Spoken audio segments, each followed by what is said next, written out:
principal ma'am, respected teachers and my lovely schoolmates. Good morning to you all. My name is Ayaan Thaper. I study in 2nd Pacific.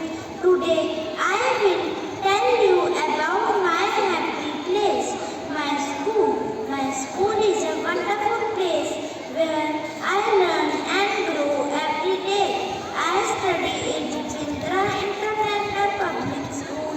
It's clean, beautiful and full of positive energy. My teachers are kind, caring and always guide me to do right things. They help me to gain knowledge and build good habits. My school teaches me discipline, respect and responsibility. It also encourages me to take part in different activities. I feel safe and happy in my school.